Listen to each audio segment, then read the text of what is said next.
Góðan daginn og velkomin í Silfrið. Þetta nokkuð, ég má ekki að segja bara málefnalegur þáttur hjá okkur í dag. Við ætlum að tala atburðina í Sádi-Arabíu seinna í þættinum. Það frá Guðrúni Margréti Guðmundsdóttur sem þekkir mjög vel til í Miðausturlöndum til að tala það. Það búið að loka þarna stóran hópa prinsum í stofufangelsi á lúxushóteli og ótrúlegir atburðir í eiginlega allt þetta svæði. Við ætlum að tala skattaparadísir, fáum Indriða H. Þorláksson og veltum okkur fyrir hvers vegna heiminum tekst ekki að koma böndunum á skattaparadísir eða ég veit ekki á maður að kalla þetta paradísir, maður getur kallað þetta fórarvilpur líka, skattafórarvilpur. Við ætlum að tala gríðarlega fjölgun útlendinga á íslenskum vinnumarkaði sem sér ekki fyrir endan á og við ætlum líka að tala stjórnarmyndun sem núna yfirstandandi og við höfum fengið hér í fyrsta hluta þáttarins Sigurjón Magnús Egilsson, Þóru Kristín Ásgeirsdóttur, Karen Kjartansdóttur og Júlíus Hafstein. Ég held að það hljóti nú að draga eitthvað til tíðinda seinna í dag. Þetta náttúrulega svolítið skrítið. Í síðasta þætti þá vorum við hérna að tala ríkisstjórn sem var allt önnur ríkisstjórn en við að tala núna. Þá vorum við að tala stjórn til vinstri. Nú vorum við að tala stjórn sem þessar breiðu stjórn Sjálfstæðisflokks, VG og Framsóknar. VG á fundi í dag, þingflokksfundi, og þar spurningin, Karen Kjartansdóttir, hvernig meturðu það? Heldurðu þeir hrökkvi eða stökkvi Vinstri græn? Ég fremur svartsýn á að þeir munu stökkva á þetta, en hins vegar þá þætti mér finnst þetta hljóma mjög gleðilega að ef þessir þrír flokkar ná saman málefnasamning. Þannig að ég held að það geti fært samfélaginu einhverja jarðtengingu sem við þurfum mjög að halda, geti dregið úr þessari endalausu polariseringu milli vinstri og hægri. Þetta að verða hálf svona biblíutengt, svona baráttan milli góðs og ills og þá illa eftir því hver og einn stendur í pólitík.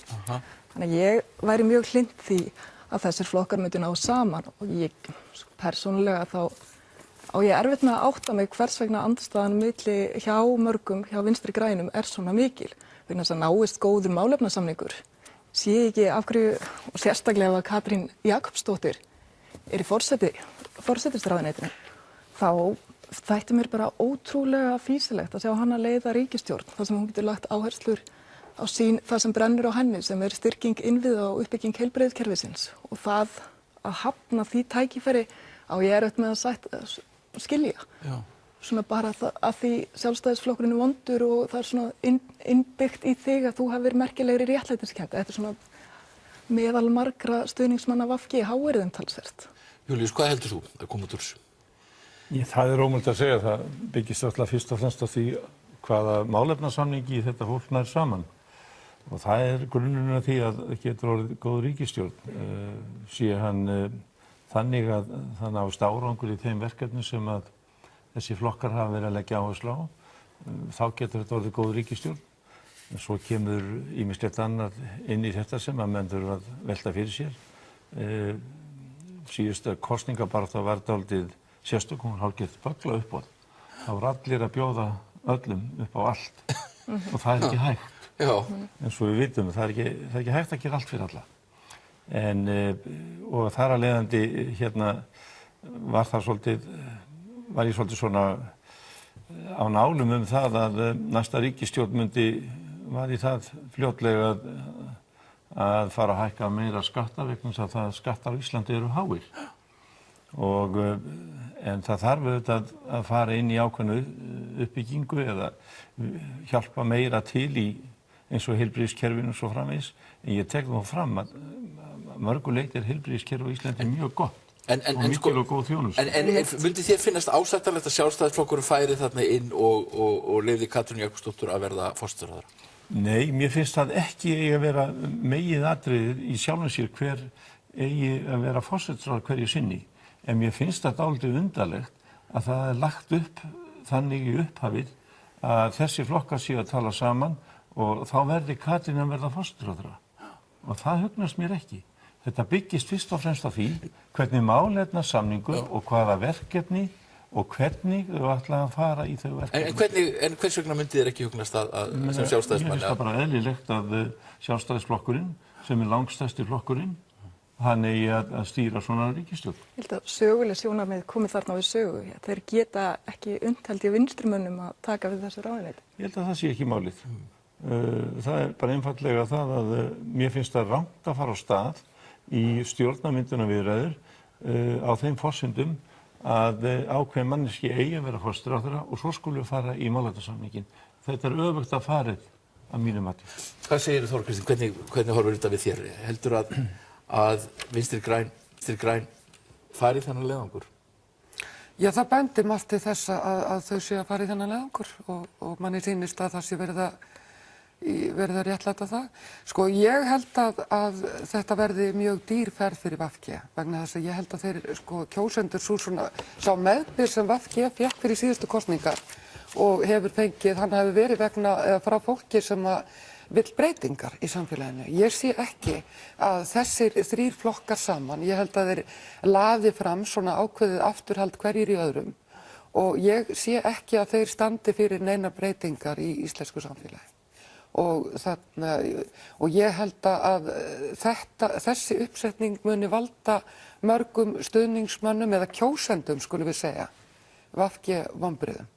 En ég hugsa að það geti vel verið að þau fari þessa ferð og það verði samþykkt í flokksráði og þingflokki og stjórn en þau munu missa frá sér kjósendur. Þau munu missa fylgið? Já, en ég verð að hrósa sko Bjarna Benediktssyni fyrir stjórnvisku vegna þess að ef honum tekst þetta að líma einhverja femíníska ásýnd á ríkisstjórn þar sem að Sjálfstæðisflokkurinn hefur 5 ráðherra og Framsóknarflokkurinn líka drjúgan skerf með því að fá VG inn í þetta samstarf, þá hann bara snillingur.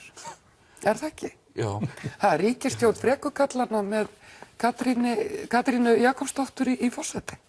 Það frábært. Ég meina hann ætti bara að fá velverð. Sigurjón, þú talaðir í pistli dauðagöngu VG og ég sá að Össur Skarphéðinsson skrifaði læmingja, þeir var í einhverju læmingjaferð. Læmingjar eru svona lítil dýr sem var hlaupa fyrir björg og steypa sér í sjó. Þetta náttúrulega stór orð sem maður finnur geysilega reiði svona á vinstri vængum. Já, ég ekkert endilega á vinstri vængum. Ég bara á móti því að Sjálfstæðisflokkurinn verði áfram í ríkisstjórn. Bara alveg mjög ákveðin í því, ég vil það ekki. Og ég líka verið að skrifa einmitt það hvernig svona system búið að búa til hérna það sem sem sagt allt á annan veginn. En ég held að sem Þóra Kristín var að segja alveg á hreint að Logi Einarsson, formaður Samfylkingarinnar, hann í stuði, sko. Það sem svona fjör í kringum hann, farið Vinstri græn í ríkisstjórn með Framsóknarflokki Sjálfstæðisflokki, að þá tekur Samfylkingin algjöra fórustu þeim megin í pólitíkinni. Undir fórustu Loga Einarssonar sem bara allt öðru sér típa. Og fólk svolítið svona, ég held að hann svona heillar svolítið, hann skemmtilegur og hann svona öðruvísi þenkjandi, öðruvísi framkomu og þá tekur Samfylkingin langþráða fórustu þeim megin í pólitíkinni. Og ég held að því að sko dæmin sanna að fólki ræður meira heldur en flokksráð eða þingflokkar eða formaður, fólki ræður svo miklu. Stuðningsmennirnir margir hverjir eru mjög reiðir. Fólkið hefur fellt ríkisstjórnir og ég held að þau felli þess áður verið til, sko, stuðningsmenn Vinstri græna munu ekki kaupa þetta. Edvard Hæpens, varaformaður Vinstri græna, hann eiginlega, sko, hann í þeim hópi Vinstri græna sem á móti þessu. Já. Og hann talar mjög ákveðið og ég held að þau sjáu það að ef þau gera þetta að fara í ríkisstjórn með Sjálfstæðisflokki sem að þau töluðu fyrir kosningar að væri algjör óhæfur. Og þau ætla núna nokkrum vikum síðar að snúa blaðinu við og fara inn í þetta eins og þeirra freku kalla ríkisstjórn, að þá held ég að þau sé að taka ótrúlega stórt skref fyrir Samfylkinguna. Maður skilur ekki þessa eðlisbreytingu sem á að verða á Sjálfstæðisflokknum við það að fara í ríkisstjórn með VG. Maður skilur ekki að þessi flokkur sem var óstjórntækur að þeirra mati fyrir kosningar og gerspilltur og átt að senda í langt frí, að það sé hægt að vinna með honum bara ef að Katrín Jakobsdóttir verði forsætisráðherra. Maður, sko, ég held að það svolítið erfitt að selja þetta en ég tek undir með Sigurjóni í því að ég held að það sem að geti komið út úr þessu að þegar að þessi sjálfsmorðsleiðangur er farinn og búinn að það verði að það rísi upp öflugur jafnaðarmannaflokkur að það verði einhvers konar sameining á vinstri vægnum og að núverandi flokkakerfi þar muni einfaldlega sól þess muni níga til viðar vegna þess að það virðist vera sem að VG sé núna að gera nákvæmlega sömu mistökin og Björt framtíð og Samfylkingin gerði á sínum tíma. En satt best að segja, þá er búið að útiloka mjög marga kosti nú þegar. Píratar ætla ekki með miðflokknum, þeir ætla ekki með sjálfstæðisflokknum, það er ekkert margt í boði. Hvað verður þá, sem sagt, ef að þessi ríkisstjórnarmyndun verður ekki? Þá er það Sjálfstæðisflokkur, Framsókn, Miðflokkur og Flokkur fólksins. Ég get ekki séð að VG verði sáttari með það. Í stað þess að taka þátt í einhverju samstarfi og reyna að gera sitt besta í því og ná sínum málum fram. Ég held satt best að segja að Loga Einarssyni langi alls ekkert í ríkisstjórnarsamstarf. Hann langar að byggja flokkinn sinn upp í stjórnarandstöðu og vera gagnrýninn. Það er mjög gott, mikilvægt að vera með góða stjórnarandstöðu. Ég held að hann gerir góða hluti þar. Var Logi, ég ætla nú ekki að vera málsvari hans, en var hann ekki einna manna svektastur að hinn stjórnarmyndunni gekk í gegn? Jú, nei, alls ekki, en ég held að hann verði ekkert ósáttur þar. Hann hefur svo sem verið að kalla núna eftir Framsókn, núna því að veifa Viðreisn framan í þá. Ég get ekki...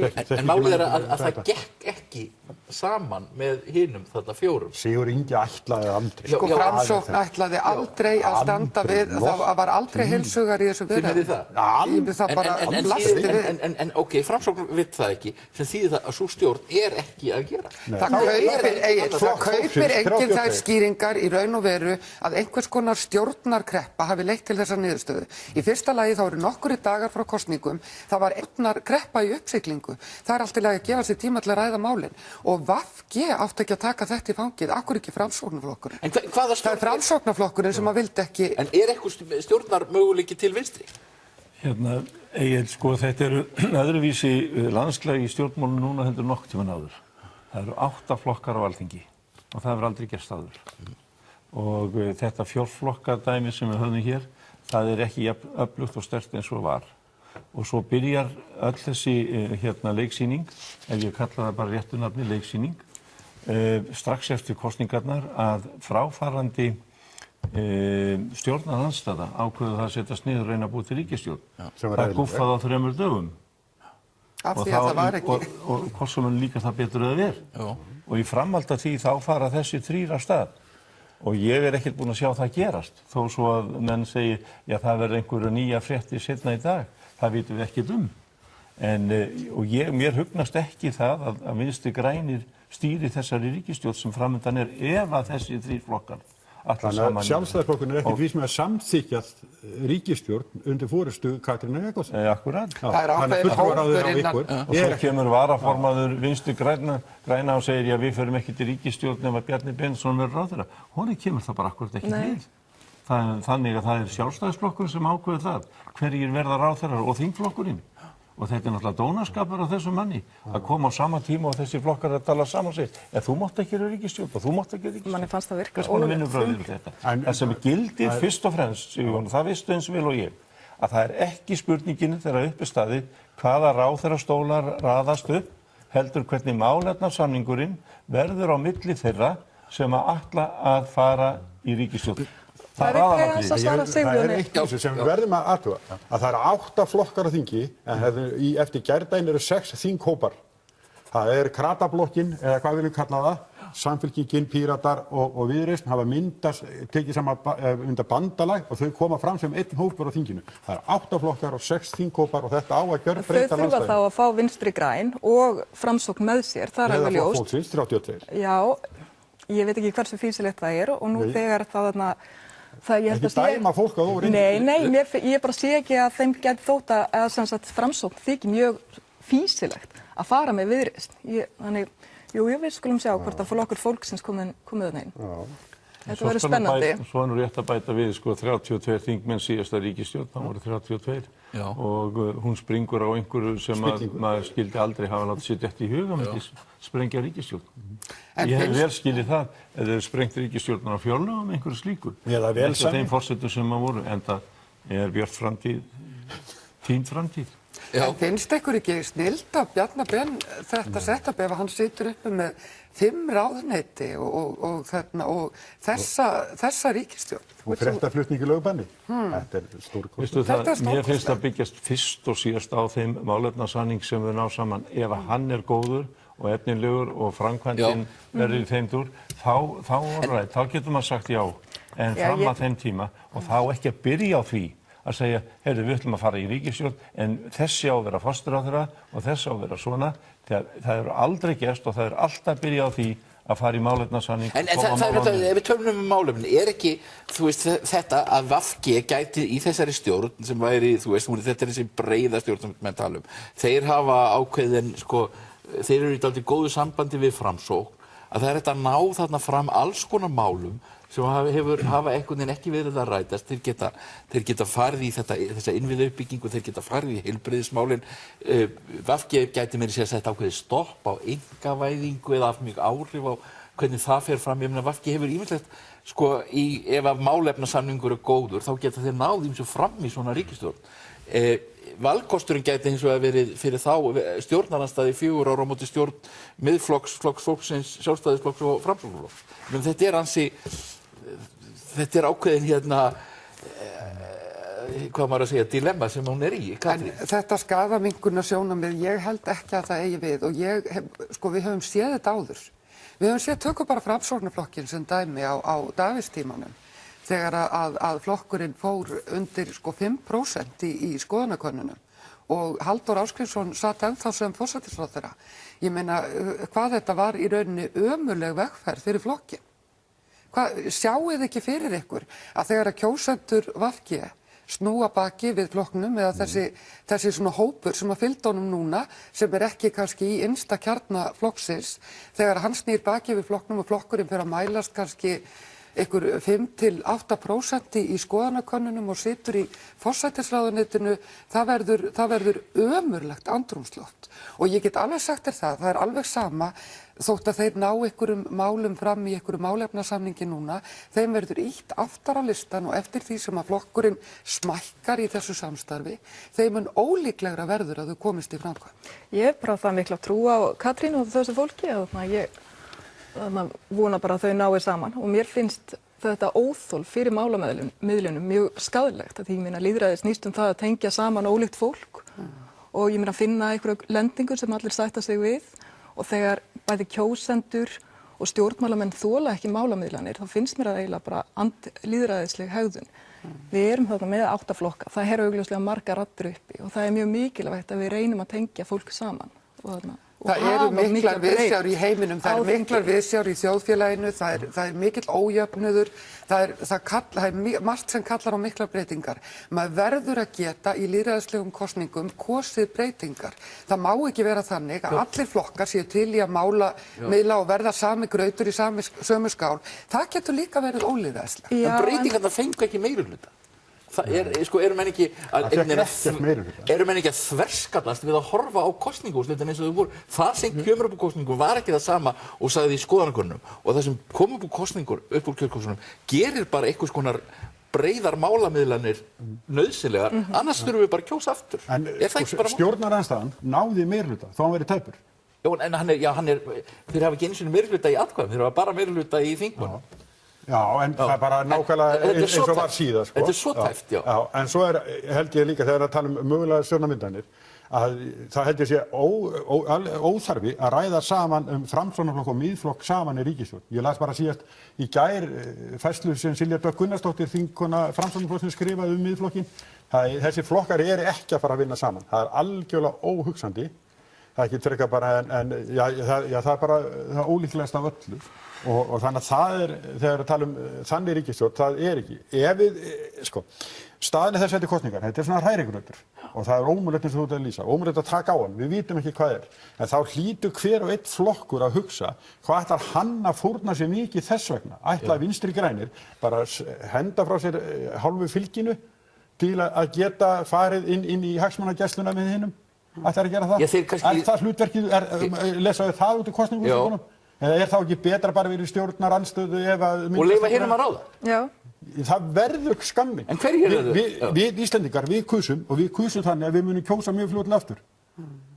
Það er ekki stjórnmálunum að kenna, það er bara okkur sem kusum. Við kusum hennar hrærigraut og við viljum hann ekki og þá verður að fara út í búð og kaupa eitthvað nýtt Við vorum hráefni í kjósa hrærigraunin tvisvar, þannig að þú veist, Nei. við getum reynt eins og við Nei. getum endað upp á eins og Ítalíu sem að Já, kursu en við aftur í erum 40 í ár. klemm. Já. En stjórnarandstaðan með Viðreisn hefði haft meirihluta og það hefði verið stjórn sem hefði verið frá hægri til vinstri Já. og miklu líklegri til En Framsókn langar ekki að vinna með Viðreisn. Það var þarna ákveðin trúnaðarbrestur út af landbúnaðarmálunum og slíku. Þannig að það er bara svo Júlíus. Ég bara, sko, maður á aldrei að útiloka neitt í stjórnmálum og aldrei útiloka það að einhverju flokkar geti ekki náð saman, jafnvel þó það sé Framsóknarflokkur og Miðflokkur. Vegna þess að ef að það gengur ekki upp það sem núna er að gerast með þessum þremur flokkum, þá kemur einhver næsta skref. Og það skref gæti alveg eins og orðið að Framsóknarflokkur og Miðflokkur ákveða það sættast. Þú veist ekkert það. Og það á ekki fyrirfram að dæma þetta með þessum hætti. En við höfum aldrei nokkuð tíman á lýðveldistímanum setið fyrir framann jafn erfiða stöðu eins og Alþingi Íslendingar í dag með 8 flokka. Og það er auðvitað svolítið sem við ættum að hugleiða betur. Og þegar að við förum núna á stað að búa til ríkisstjórn, þá hlýtur það byggjast fyrst og síðast á sterkum og góðum málefnasamningum. En hvað er með, telur þú að hægri stjórn, FF, Miðflokkur, Sjálfstæðisflokkur og Framsóknarflokkur, þetta sé möguleg ríkisstjórn? Já, það er 35 þingmenn. Það er sko, ég hef enga trú á því að nokkur vilji fara í ríkisstjórn upp á 32. Síðasta reynsla af því voru 8 mánuðir. Það er síðasta ríkisstjórn og við sáum hvernig það fór. Og ég spái því að þetta náist en þetta geti tekið einhvern töluvert langan tíma. En meðan þessi þrír eru að tala saman, ég tek það fram að það er engin með neitt umboð frá forsetanum að reyna að mynda með meirihlutastjórn, það er ekki komið en þá. En meðan þeir eru að tala saman og reyna að ná saman, þá verðum við bara að bíða og sjá. Takist það ekki, þá kemur næsta skref. Og þú heldur að það sé? Ég myndi aldrei útiloka fyrirfram í stjórnmálum, aldrei nokkuð. Þú myndir halda það að næsta skref sé hægri stjórn? Ég meina hvers vegna ekki? Já. Þú er enga reynsla því, þú er alltaf verið bara beint í meirihluta þegar þú varst í pólitík. Þú varst alltaf í borgarstjórn, alltaf í meirihluta. Já, það er rétt. Þú ert aldrei að mynda eitt með neinu. Fyrst þú minnistu það, þá gekk það vel, þá voru Já, ekki ég er ekkert að draga úr því. Ég ætla að benda Ég segi á þannig, þú hefur enga reynsla. Þá voru engar skuldur upp á 300 milljarða eins og núna eru hjá borginni í heild sinni. Það var allt ógert. Það er ekki rétt hjá þér. En heldur að, er það ekki þá næsta skref að ef að þetta dettur upp fyrir í dag, þetta geti dottið upp fyrir í dag, bara á þingflokksfundi í VG, er það þá ekki næsta skref að þetta verði reynt? Jú, það held ég og ég segi ekkert annað í stöðunni. En hins vegar þá, að því Sigurjón var að tala um að við myndum kjósa aftur fljótlega, þá get ég ekki alveg séð fyrir mér að einhver flokkur þykir það fýsilegt að sprengja upp ríkisstjórnina núna á næstunni miðað við svona örlög bjartrar framtíðar. Og það líka að flokkur eigi sífellt, ég held að kjósendur hafa ekki áhuga á þessu upphlaupi endalaust. Við þurfum bara að skýra stefnu. Það að hlaupa alltaf á eftir reiðasta fólkinu sem hefur bara mestan hávaðan á Facebook, það er ekki stefna. Það er til þannig stjórnmálamenn, en þeir eru ekki góðir leiðtogar og ég hef bara það mikla trú á því fólki sem þar núna er að funda að þau geti mynda ríkisstjórn, þótt að vissulega leyfi ég mér líka talsverða svartsýni. Ég ætla að fá að taka undir þetta, ég hef enga trú á því að það verði kosningar aftur strax. En hvernig myndi þér lítast á hægri stjórn? Ég held að það sé bara mjög óhollt fyrir samfélagið. Það mun bara skapa svo mikla óánægju meðal þeirra sem eru til vinstri og enn meiri polariseringu. Ég held að það sé ekki gott fyrir samfélagið í heild. En ég myndi svo sem ég færi ekkert að gráta yfir því. En þér myndi lítast betur á að þetta tæki sem þau eru að reyna núna? Já, ég er alveg með Sigurði Inga það ég að vinna þetta frá miðju og í báðar áttir. Að það sé langt farsælast til að skapa einhverju ró í samfélaginu og það er eins og ég segi, það vantar jarðtengingu og þarf að draga úr þessari polariseringu. Fólk til hægri og fólk til vinstri er hvorki gott né illt. Þetta er bara fólk sem er með ólíkar áherslur en er mikið til að reyna að vinna að sömu markmiðum en með ólíkum aðferðum. Já, ég ætla að fá hann Þór Snæ Júlíusson inn. Ég þakka þið fyrir komuna, Júlíus, og hann Þór Snær kemur og sest hérna í sæti hjá þér. Já, og meðan ég tala aðeins við þau. Haldið þið að þetta verði sem sagt að Vinstri-græn láti undan þessari reiði? Já. þið haldið að það muni gerast? Já, sko, ríkisstjórnir hafa fallið á þessu. Já. Austurvöllur hefur fylgst af fólki og hefur ítt frá ríkisstjórnum. Og ég held að Vinstri græn séu alveg meðvituð það að ef þau fara gegn þungum vilja kjósenda sinna og flokksmanna, að þá færa þau Loga Einarsson og Samfylkinguna fórustunni vinstra megin í pólitíkinni. Og þá eru þau bara orðnir þar á eftir og ég er mjög erfitt með að ná fyrir styrk aftur. Já. Að þá svona eru þau að bregðast. Alveg saman hvað fólki þykir Katrínu sem ég held að þessu flestir vilji sem forsætisráðherra sjálfur sér, en sko, ef hún ætlar að eyða innistæðinni til að ganga til liðs við það fólk, sem byrju fólki sem hvað, sem búið að eyða sko ómældum peningum í auglýsingar hana, skattakötu og myndina henni í kólareikinu og allt saman, ætlar hún að ganga inn í þann óvinna her. Já, bara ég get ekki séð þetta. Ég veit náttúrulega ekkert það, en ég er viss að þau hætta við. En er ekki bara málið að hún ræður þessu? Sko, hún er þessi leiðtogi flokksins og ef hún fer inn á fund í dag og segist vilja þetta, þá verður þetta ef hún segist þetta. Já, í þeim hópi. Já. En það bara fáið þar. Hvað segirðu, Þórður Snær? Hefurðu trú að þetta verði? Mér finnst þetta líklegasta niðurstaðan eins og staðan er í dag af þessu verði. Þegar maður tala við fólkið í bakgrundum þessara flokka og þá sem að þessu koma. Þetta verður mjög erfitt fyrir VG.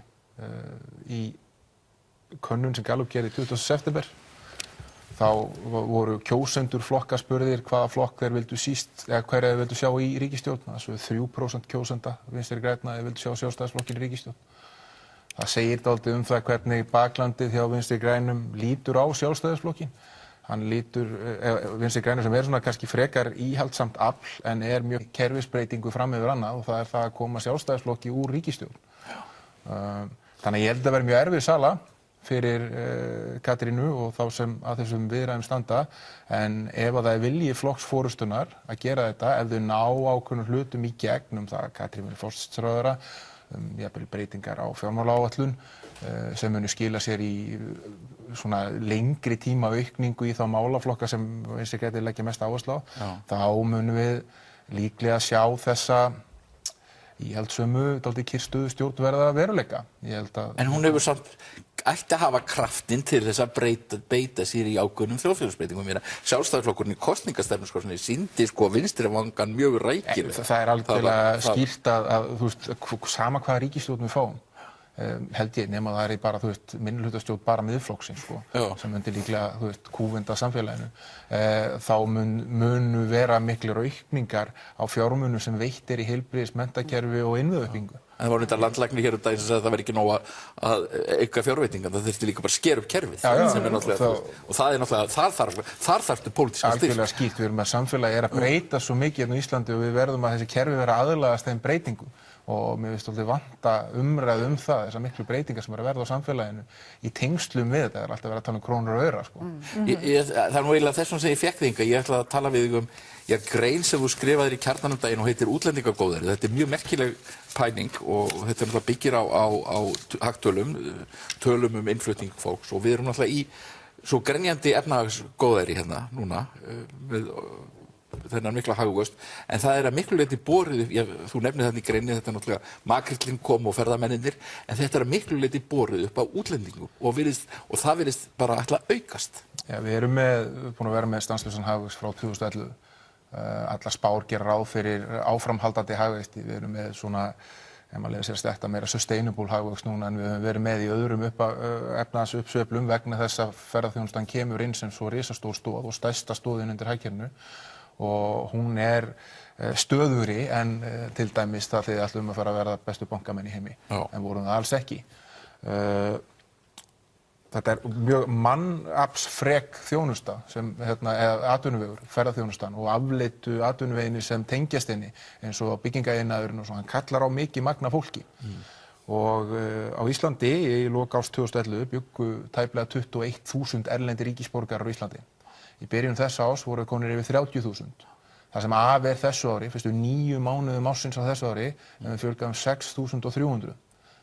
nákvæmlega 6.310 Á þessu ári? Á þessu ári. Já. Og þannig að við erum komnir upp í þá 36.000 pluss, 37.000 og þeim er búin að fjölga 75% frá 2011. Erlendu ríkisborgurum. Þarna ekki inni þeir erlendu ríkisborgarar sem hafa tekið upp íslenskt ríkisfang. Þarna ekki inni þeir sem koma þetta við starfsmannalega. Það er náttúrulega mjög stór hópur sem er hérna. Þetta er eins og Kópavogur. Í fyrra var var fjölgun á meðal erlendra skattgreiðenda á Íslandi 27,3%. Og þeir voru, ef að sú hlutfallslega aukning myndi halda áfram, þá eru erlendir skattgreiðendur fleiri en íslenski skattgreiðendur á 8 árum. Mannfjöldaspá Hagstofunnar, sem var gefin út núna fyrir 2 vikum, núna fyrir nokkrum vikum, hún gerir ráð fyrir því að erlendur ríkisborgarum á Íslandi eða aðfluttum umfram brottflutta, sem eru erlendir ríkisborgarar og líklega aðeins vanmetin tala, hversu mikið fjölgar, þeim munu fjölga 77 til 111% til 2022. Og það er miðspá og háspá. Já. Og þessar tölur eru líklega vanmetnar vegna þess að þarna inni reikna með að heildarfjölgun 2017 verði 4.000 og eitthvað, en eins og ég sagði hérna áðan og rauntalan svo á fyrstu 9 mánuðunum komu 6.310. Og þá erum við kannski að tala hérna 2022, við séum konið með 62 til 65.000 erlenda ríkisborgara sem búa á Íslandi og rúmlega þrefalt fleiri en bjuggu hérna árið 2011. Þannig við erum að tala hugsanlega að 15 landsmanna sé erlendur. Bara bestu dæmi til þess að nefna þetta er það að núna í dag fjölmennustu hópurinn sem býr hérna eru Pólverjar, að búa 14.000, að í upphafi þessa árs 14.000 Pólverjar á Íslandi. Það er fleiri en ég fór inn á Samtök íslenskra sveitarfélaga og skilgreindur íbúafjöldi á það félag skilgreinir sem Austurland og Vesturland, sko, í sikur leið. Það er fleiri Pólverjar en búa á þeim svæðum. Og svo ertu með hluti eins og Reykjanesbæ. Já, þetta er mest á ákveðnum svæðum, náttúrulega. Já, þetta er náttúrulega mjög birtingarmyndin langsterkust í Reykjanesbæ, þar sem þú ert með návígi við Keflavíkurflugvöll. Þar er að vera til yfir 1000 störf á ári. Þau eru mönnuð af erlendu vinnuafli og þar stefnir allt í það á örfáum árum að yfir 30% af íbúum á því svæði verði erlendir ríkisborgarar. Ég meina, mannfjölda aukningar, fólki fjölgar mest á Íslandi á Suðurnesjum, eins og staðan í dag, 42% af aukningunni eru erlendir ríkisborgarar á hverju ári. Og þannig við erum að fara að horfa á það innan örfára ára 30%, ef að vöxturinn í ferðaþjónustu heldur hóflega áfram 40-50% bara áður en að við erum orðnir mjög gamlir menn. Þannig að þetta eru þjóðfélagsbreytingarnar sem við stöndum frammi fyrir. Þetta eru ótrúlega þjóðfélagsbreytingar. Ótrúlega breytingar. Og ég ætla bara að segja það alveg skýrt svo það sé engin misskilningur þar. Ég er mjög fylgjandi svona þjóðfélagsbreytingum. Ég held að Íslendingar við séum of einsleit þjóð og mörg okkar vandamál séu tengd því að við séum of fá og of einsleit. En við þurfum líka að fara að aðlæga kerfin okkar, stjórnkerfið og kerfin, heilbrigðiskerfi, menntakerfi, allt þetta að þessum gríðalegu breytingum sem við erum að ganga í gegnum. Vegna þess að ef við viljum hagvöxt, sem ég held að allir vilja, ég meina það vilja allir hafa það aðeins betra á morgun en höfðu það í gær, og svo viljum við skipta þeim hagvexti kannski með, okkur deilir á hvernig við viljum skipta honum, hvort að við viljum bara halda áfram að láta efsta lagið fá meira og aðra minna, eins og hefur verið í svona mantra hérna á Íslandi. En ég held að séum öll sammála það að við viljum að við höldum áfram að vaxa. Og ef við ætlum að halda áfram að vaxa og halda áfram að vaxa með þeim hætti sem við erum að vaxa, það er að segja með því að byggja upp svona mikið af láglaunastörfum og þjónustustörfum. Það er það sem við erum að gera fyrst síðast. Við erum að nota, þetta er svona við erum að nota erlent vinnuafl í láglaunastörf sem koma til frá náttúruauðlindum. Þá er þetta bara veruleikinn og við verðum að fara að takast á við hann. Og ég sakna þess algjörlega í pólitískri umræðu að það er ekkert verið að tala um þetta. Það er bara verið að tala um að búa til einhverja grílur og kvótaflóttamönnum og hælisleitendur sem eru bara algjörlega fráleita grílur og standast enga skoðun þegar þú berð það saman við tölur. Það er einhverjir þingmenn sem keyra dálítið á því. En það er enginn að tala um þetta. Hvernig við að breyta kerfunum til þess að aðlaga þennan gríðarlega stóra hóp sem er að flytja. En náttúrulega mikið af þessu, svo er náttúrulega starfsmannaleigurnar sem eru nú kannski sumar mjög vafasamar og náttúrulega margt af þessum útlendingum vera að vinna störf sem við kærum okkur Íslendingar kæra sig bara alls ekki að vinna. Það er þannig. Hreingerningar og þrif og Ég meina, staðan er þannig að við erum auðlindadrifið samfélag, hagkerfi. Við erum bara fiskur, orka, ferðaþjónusta. Ferðaþjónusta að nýta náttúruna til þess að búa til peninga, svona í grófum dráttum ef maður einfaldar þetta aðeins. Og við erum ekki að nota þetta afl, þetta mikla fjárhagslega afl sem við fáum til þess að búa til störf fyrir Íslendingana sem að fara í háskóla á Íslandi. Við erum útskrifa 4.000 til 5.000 manns úr háskóla á ári, en það eru fleiri Íslendingar að flytja í burtu ár hvert en að koma. Það eru þessi íslenski ríkisborgarar. Þrátt fyrir, ég meina svo í fyrra, þá 7,4% hagvöxtur. Það eru fleiri Íslendingar sem flutti í burtu en koma. Við erum ekki að hugsa nógu mikið að búa til þessi, maður á ekki að segja verðmætustörf, því að það er ekki málið. Það eru störf eru verðmæti, þessi störf fyrir menntafólk. Já, og fyrir fólki sem við erum að eyða fullt af peningum í. En það er náttúrulega líka það að fólki sem flytur hingað, það hefur metnað fyrir hönd barnanna sinna og börnin þeirra munu vilja sækja menntun í íslenska menntakerfið og þurfa að fá menntun í íslenska menntakerfið. Þú getur rétt ímyndað þér. Svo þessi mantra sem ítrekað endurtekin það komi fólk og leggi sem mara á velferðarkerfið. Allar tölur sýna að þetta er bara tómsteypa. Kostnaður við rekstur velferðarkerfisins, félagslega framfærslu og greiðslu atvinnuleysisbóta, hann dregst saman ár frá ári eftir því sem útlendingunum fjölgar og það sem er líka dálítið merkilegt, glæpum fækkar. Ég ætla reyndar að bara nefna litla sögu. Strákurinn minn fór í bíó í gær með vinum sínum. Einn er frá Slóvakíu, einn er hálfur Rússi, einn er hálfur Tælendingur og einn er hálfur Ítali. Hann er einn í alveg Íslandi, bara venjulegir strákar í Reykjavík. Og þú veist, þetta er mér bara allt í með slómið, ég var að gera það í bíó. Flott. Og út á landi held ég að þetta sé enn algengara þar sem samfélögin eru virkilega blönduð og ég held að það sé ofsalega mikilvæg fjárfesting að huga að börnum innflytjenda og innflytjendum. Og það er dálítið gaman að þegar þú nefnir Reykjanesbæ, hvað hann hefur vaxið, hvað hefur í rauninni fjárframlög til Reykjanes, að það hefur verið í fréttum, hafa ekki tekið mið á þessum ótrúlega vexti. En í rauninni þá verðum við að setja mikið fé í þennan og huga að þessu með því að setja fé í menntakerfi til þess að geta tekið á móti fólki með sem bestum hætti. Þetta er bara búið hjá okkur hérna á þessum vettvangi núna. Ég fæ hér Indriða Þorláksson eftir að tala skattavilpur og síðan ætlum við að tala Sádi-Arabíu við Guðrúnu Margréti Guðmundsdóttur og þessa undarlegu atburði í Miðausturlöndum.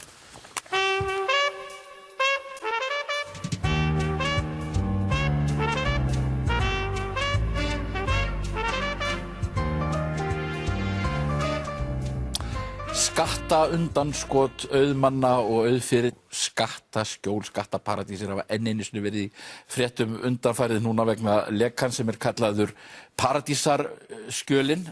Í fyrra voru það Panamaskjölin.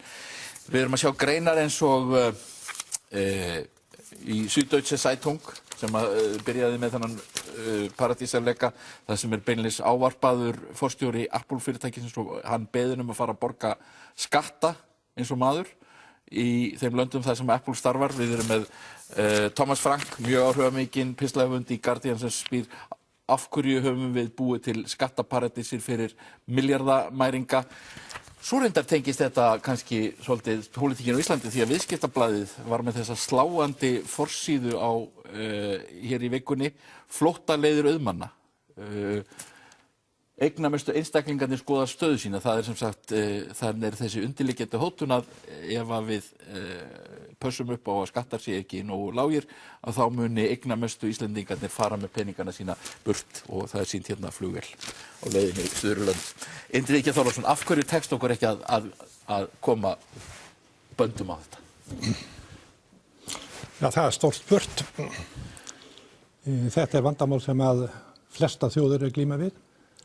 Og ég held að það sé ekki að færi einnar þjóðar að lagfæra þetta. Það þarf bæði samstarf, alþjóðlegt samstarf sem ætti raun og vera beinast að því að bara útrýma þessu skattaparadísum, að það séu bara þurrkaðar út af jörðinni, ekki með vopnavaldi, heldur með því að það séu gjörsamlega einangraðar og hætt að þola það að einstaklingar og fyrirtæki geti farið þangað með fé án þess að skattleggja. En einstök ríki eins og Íslendingar þurfa líka að huga að sínum málum. Staðreyndin er að þó nokkur hluti af ástæðunum til þess að þetta er mögulegt liggja í því að innlenda löggjöfin er ekki nógu góð. Hvorki löggjöfin né framkvæmdin, sérstaklega eftirlitsmálin. Við erum sko annars vegar að tala þarna sko einstaklinga sem geta farið með fé sitt og hins vegar erum við að tala það sem að sko stór auðfyrirtæki, auðhringar geta gert eins og Apple og já, það náttúrulega Apple langstærst en fyrirtæki, stór fyrirtæki geta leikið á skattkerfi heimsins. Já, þetta í raun og veru svona, hvað við segja, varðandi aðferðafræðina og viðbrögðin, tveir mismunandi hlutir. Þetta að stórfyrirtækja eða alþjóðafyrirtækja í vandamáli, það verður ekki leyst nema með sameiginlegu átaki stórveldana, getum við sagt, því að þetta þrífst meðal annars í skjóli þeirra regna sem að þær hafa komið upp eða þolað. Hitt málið varðandi ríka einstaklinga svona meira kannski á færi einstakra ríkja að gera með hertri löggjöf og með hertri framkvæmd. Það verður því miður að segja, við höfum ekki staðið okkur á þeim vettvangi. Það hafa þrátt fyrir að þetta fyrirbæri sé ekki nýtt heldur þekkt einhverja áratugi aftur í tíman og menn hafi bent á sívaxandi umsvif að þá hefur afskaplega lítið verið gert og nánast ekkert nema breytingar sem voru gerða þarna 2009-2010 varðandi svokölluð CFC félög. Hvað finnst þið þú segir forsíður eins og þessar í Viðskiptablaðinu? Já, þessi röksemdafærsla, þessi málsvörn fyrir einhvers konar skattaparadísir eða leiðir fyrir auðmenn til þess að borga ekki skatta hefur náttúrulega lengi verið höfð í frammi. Það hafa verið hótanir að flytja fyrirtæki úr landi, hótanir að einstaklingar færi úr landi. En ég held að menn hafi kannski ekki athugað hvaða liggur þarna baki eða hversu mögulegt þetta. Ef við lítum á einstaklinga, auðmenn eins og þarna talað svo lengi sem að þeir eru búsettir hér á landi, þá eru þeir skattskyldir hér af öllum sínum tekjum og eignum, hvar sem þær eru í heiminum. Þannig að til þess að þeir losni undan skattskyldu hér, en haldi hér áfram búsetu, þá þarf að koma meira til. Þeir þurfa að leyna þessum eignum félagar einhvers staðar. Sem sagt að brjóta skattalögmið tekið ef það ekki upp. Já. Nú, hitt máli ef þeir vilja fara úr landi og búa annar stað, þá náttúrulega, það hverju manni frjálst, þá njóta þeir samfélagsþjónustu þar sem þeir búa og ekki lengur íslenskir þegnar í þeim skilningi. En það þýðir ekki það að þær tekjur sem að koma af íslenski starfsemi sem hugsanlega í eigu þessar aðila, hún eftir sem áður hér á landi og skattskyld hér. Það að segja ef að þessir menn eiga hér fyrirtæki, sumum tilvikum það ekki hægt, í sjávarútvegi erlent eignarhald bannað. En tekjur þessara fyrirtæki eru skattskylda hér, þannig að það ekki það að ræða að þeir geti flutt fyrirtækin en haldið áfram starfseminni hérna án þess að hún sé skattskyld.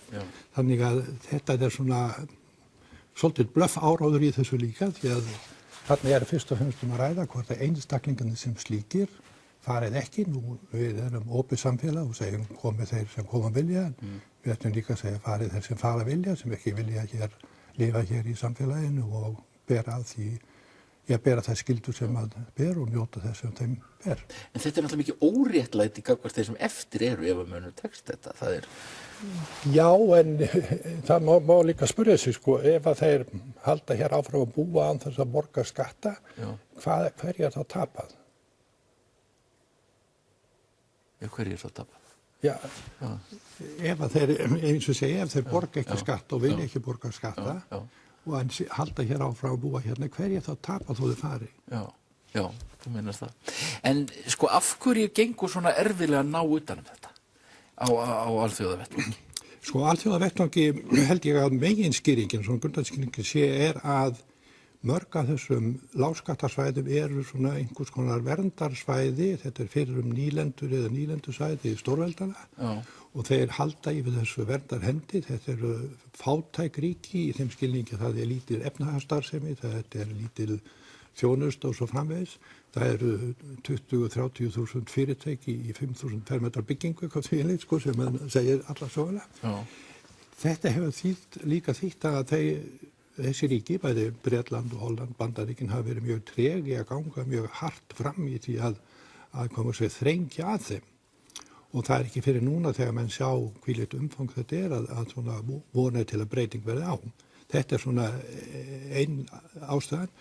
Önnur ástæða sem bæði hér og annar staðar svo, hvað má segja, leynd sem að hvílir yfir eignarhaldi. Menn hafa byggt upp kerfi þar sem menn geta leynt raunverulegu eignarhaldi og þar með raun og veru búið til þessar fléttur án þess að auðvelt sé að rekja þær. Við skulum bara líta á stöðuna hérna og í Evrópu þar eru lög sem að kveða á að öll fyrirtæki þarf að skrá hjá fyrirtækjaskrá í landinu. Öll hlutafélög og svo framvegis. Þessi hlutafélög allir þurfa að skila ársreikningum. Það líka skylda. Ef að mönnum dettur hins vegar í huga að segja að ég skrái fyrirtækið ekki hjá fyrirtækjaskrá hjá ríkisskattstjóra heldur á Tortóla eða einhvers staðar annars staðar, fyrirtæki sem í raun og veru ekkert annað heldur bankareikningur eða fjárhagsreikningur, þá falla þessar skyldur niður. Þú ert ekki verið hjá að skrá, þú ert ekki að skila ársreikningi. Þannig ég held að eitt megin efnið í breytingum eigi að vera það að afnema þessa leynd, koma upp hér þeim reglum að allir íslenskir aðilar sem eru ráðandi eiga erlend fyrirtæki, ef það ekki í löndum þar sem eru sambærilega skráningaskyldur, til dæmis í Evrópussambandsins, að þá eigi þeir að skrá þau hjá íslensku félagaskráninni. Jafnvel þó að fyrirtækið sé búsett einhvers staðar annars staðar.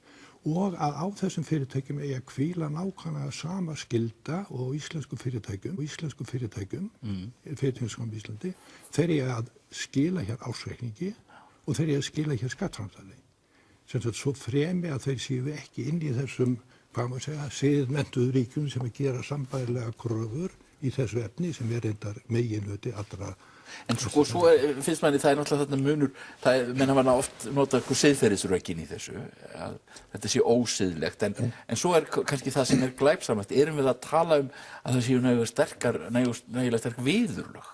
Nei, það vantar viðurlög líka og þarna í raun og veru spurningin að gera starfsemi þarna skráningaskylda og ef menn vanrækja það þá eru það orðin brotlegir. Og þá kemur einmitt að þessum þætti að þessu þarf að fylgja ákveðin viðurlög og ekki aðeins spurningin að beina þeim að eigendunum heldur einnig að þeim sem að reka þessar starfsemi öðru leyti. Það vita mála að þessi starfsemi hún þrífst meira og minna fyrir tilstuðlan fjármálastofnana, banka, endurskoðunarfyrirtæki og ráðgjafar. Og þessi aðilar þeir í raun og veru segja í dag, já við bara segjum mönnum hvernig reglurnar eru og hvað þeir geti gert, en þeir ákveða þetta og þeir það merkilega lög sem að taka gildi í Englandi í framhaldi af Panama-skjölunum, Criminal Finance Act heitir þau. Þar ákvæði sem að gerir fjármálafyrirtæki, endurskoðunarfyrirtæki, lögfræðifyrirtæki ábyrg sem sagt brotleg ef að þau verða uppvísi að því að aðstoða menn við það sem brot á bæði skattalögum og öðrum lögum. Þannig að þá það ekki starfsmannafyrirtæki heldur fyrirtækið orðið ábyrgt, orðið brotlegt ef að sá sem hefur notið ráðgjafar þess verður uppvísa skattalögum. En svo þetta, og það náttúrulega risamál þegar við sjáum til dæmis að netfyrirtæki eins og Facebook og Google og Amazon, Netflix, þetta eru alþjóðafyrirtæki og þau geta fært til möndlað með sína reikninga alveg eins og þau vilja og skattgreiðslur og þá kem ég aftur að þessu brefi hérna í Suðurlandsveitum, kæri Tim Cook, sýndu nú samfélagsábyrgð og borgaðu skatta eins og maður. Ég meina við erum öll að nota búnað og hugbúnað frá þessum fyrirtækjum. Já, sko staðreyndin þetta svo að skattkerfi flestra Vesturlanda eru svo innbyrðis lík að þau gera ekki stóra mismuninn. Þetta þrífst vegna þess að þeir geta í þessari hringsóli teknana á milli landa að þá lenda þeir einhvers staðar með þetta inn í skattaparadís. Þar kemur hagræði fram. Það að flytja hagnaðinn frá Bretlandi til Frakklands eða Frakklandi til Þýskalands eða þess vegna, það ekki stóra máli. En ef þeir millilenda þessu á Cayman Islands eða jafnvel í innan Evrópu eins og í þessum Luxemborgarfélögum sögum hverjum, Já. að þá geta þeir náð þessu marki. Þetta er akkurat það sem að þessi fjölþjóða alþjóðasamtök þurfa að einbeina sér að leysa upp. Já. Hitt vandamálið sem er svona tæknindamennadalum hvað er tekjuskráning hjá þessum alþjóðafyrirtækjum er allt annars eðlis og það er spurning líka um samvinnu einhverjar eðlilega reglur sem að taka á því en það er í sjálfu sér ekki, ég segi ef menn kúpla skattaparadísunum út þá leysist stórþáttur þessum ári. Já, en það er skrítin heimur, þetta er fallegar eyjar og svona skrítin heimur þar sem við höfum eins og Tómas Frank byggt upp hérna paradísir fyrir milljarðamæringar og paradísir fyrir fjármagn. Já, það er skrítið að þeir skulle ekki vilja búa þar þessir sem ekki borga skatta hér. Já, Indriði, þakka þér fyrir að koma hérna í þáttum. Við ætlum að tala núna um þessa geigvænlegu og skrítnu atburði í Mið-Austurlöndum, Sádi-Arabíu og Jemen, Líbanon og víðar.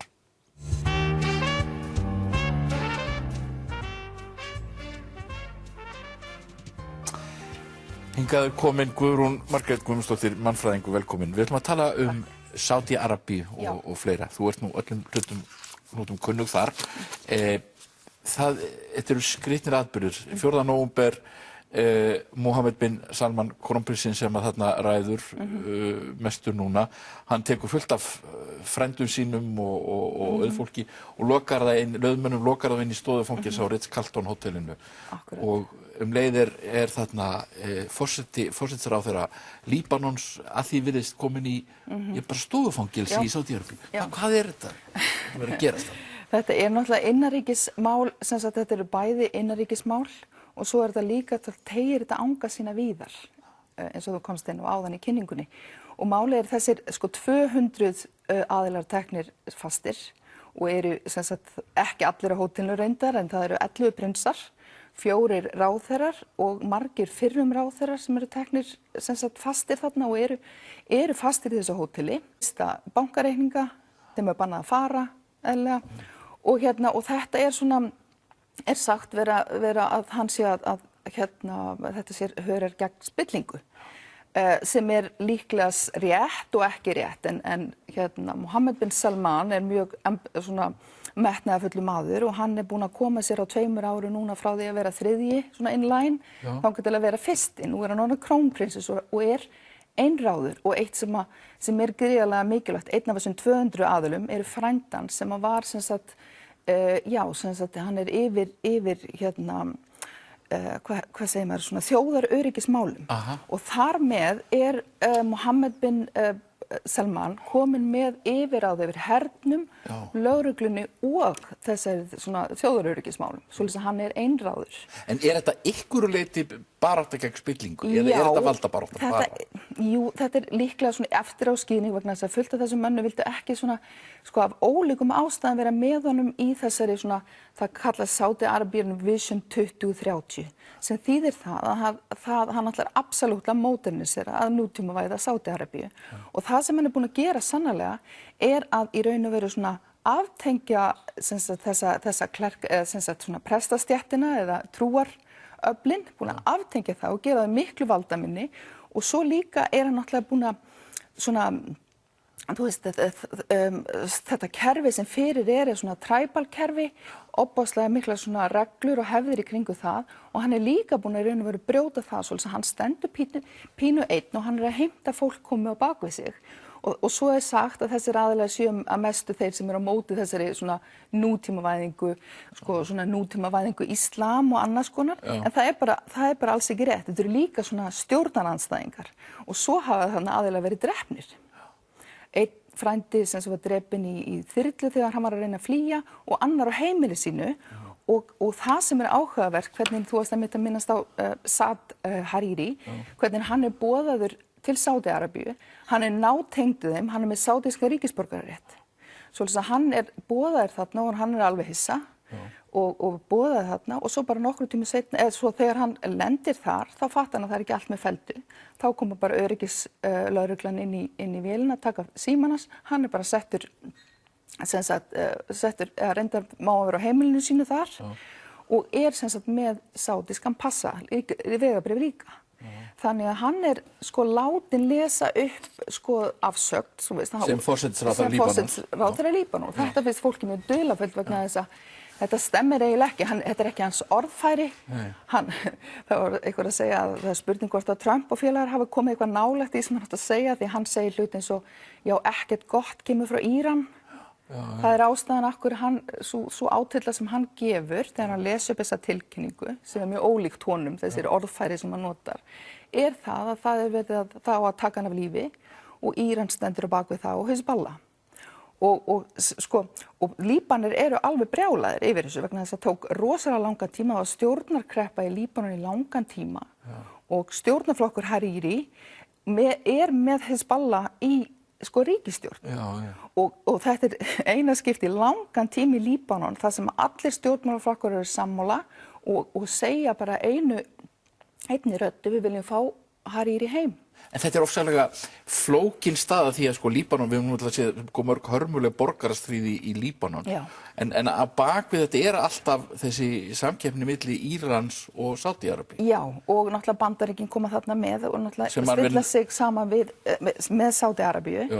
Og það virðist vera sem að, ég veit ekki, þessi leikir sem hafa verið í gangi bara áratugum saman eru svolítið mikið að koma upp á yfirborðið.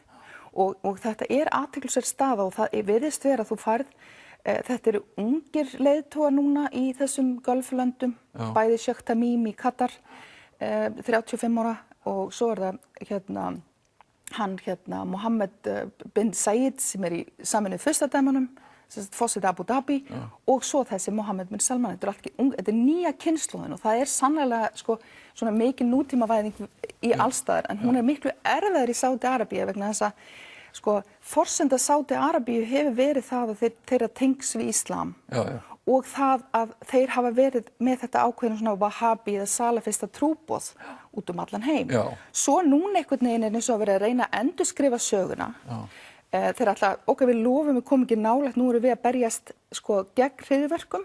Svoleiðis að allt í einu núna í bandarísku fjölmiðlum er verið að tala um Sádi-Arabíu sem leiðtogi þeirra sem berjast gegn hryðjuverkum, sem er í raun og veru bara ekki rétt og komískt í raun vegna þess að ég veit ekki betur en það er ef einhver hefur verið með þessi trúboð og stutt hryðjuverkahópa þá er það Sádi-Arabía. En Bandaríkjamenn er mikið að reyna að kenna Írönum það sem eru Shía-múslimar en það er í rauninni ekki rétt. Nei, þetta snýst maður náttúrulega sunni Shía þegar það þarf að snúast eitthvað aktúal. Þetta er allt spurning aðgang og olíulindum og völd yfir þessu svæði. Svo þetta er það var svolítið lýsandi þegar Macron fór, forseti Frakklands fór á svona óvæntan fund til Sádi-Arabíu á dögunum og hann kom út og sagði diplomatískt að hann hefði heyrt að Mohammed, ég man ekki hvernig hann orðaði það, en Mohammed bin Salman væri mjög reiður út í Íran og Macron sagðist ekki deila þessu með honum. Svoleiðis að þetta er voðalega fyrir mig sem er mikið verið, ég veit hvernig svona fungerar, við verum að átta okkur á, þetta eru menn sem eru aldir upp, þetta er algjörlega forríkt og fordegrað fólk sem hefur, og nú erum við komið í raun og verið einvald í Sádi-Arabíu og þetta er mjög hættuleg staða og hún er hættuleg líka vegna þess að Vesturlönd hafa, og sérstaklega náttúrulega með Bandaríkin í broddi fylkingar, hafa verið að selja vopn og þetta eru svo háar upphæðir í manindaldri, þetta er einhverjum milljörðum dollara. Frá Bretland og Bandaríkjunum. Já, og svo eru þeir í Sádi-Arabíu er búin að koma sér í slík vandræði, náttúrulega þegar Mohammed bin Salman tók við fyrir 2 árum, 2 mánuðin síðan voru þeir búin að ráðast inn í Jemen. Undir yfirskyninu að þeir væru að berjast gegn Hútum og í raun þá Íran. En málið þú skoða það betur, þá voru aldrei tengsl á milli Hútana sem allt snýst að einhvern veginn reka frá völdum. Og Íran, það tengslin koma núna koma til seinna meir.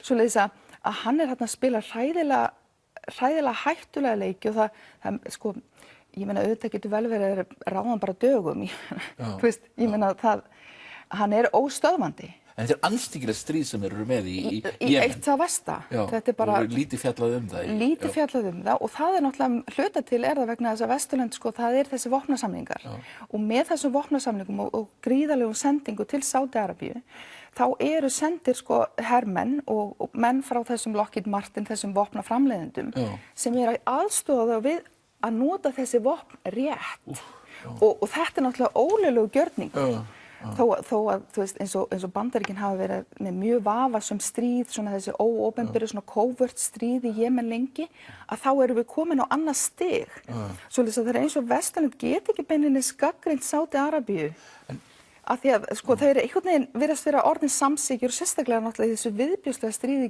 gegn Jemen. En hvernig, sko, svo er talað um Ísrael þarna, það séu ykkur leyni tengsl milli Ísrael og Sádi-Arabíu. Ekki lengur leynileg. Nei, þið eru ekki leynileg. Nei, það, þú veist, akkurat og við sem fylgjast með þessu svæði og náttúrulega vita lengi af þessum tengslum. En þau hafa alltaf verið svona, þú veist, af því að þetta er náttúrulega svona heilagt, sko, í identity, sjálfsmynd Araba er þessi sko að Palestína hún verði að losna undan Ísrael og það verði að frelsa Palestínu. Svo allt í einu kemur það í ljós að þessi tengsl eru bara opinber og það lag sem sagt það kom upp hugmyndir sem ég fannst ótrúverðugar að í raun og veru stæði núna til að Sádi-Arabir og Ísrael færi bara saman hreinlega og réðist á Líbanon. Undir því yfirskini að ráðast náttúrulega á Hizballah. Okay. Og ég hugsaði bara Ísrael fer ekkert að láta Sáda tosa sig í stríð. Ég meina Ísrael eru yfirleitt búin að þaulplana þessi stríð sín. Þau eru alltaf á sumrin. Þú veist það eru svona alls konar hluti. En svo sá ég að það lágu svona tölvupóstar frá Ísrael til sendiráðana þar sem þeim er bent á að tala með þessu sem er að gerast í Sádi. Og það að Ísrael eiginu raun og vera að nýta þetta tækifæri og ég veit ekki, jafnvel að ráðast á Hizballah, við sjáum hvað setur. Þannig að það gæti, við verðum að klára þetta víst alveg mjög fljótt, það gæti orðið borgarastríð í Líbanon enn, eða ekki stríð í Líbanon enn einu sinni. Það gæti verið en sko, ég veit ekki, mér finnst nú bara svona eins og Líbanar séu bara búin að fá nóg og ætla ekki að láta draga sig inn í þetta. Vonandi. En maður vonar. Það er gaman að fá þig hérna í þennan að þú sjófróðum þetta og við getum talað saman miklu lengur og þurftum eiginlega að gera það ekkert tíma. Þetta er búið hjá okkur í dag. Takk fyrir að horfa.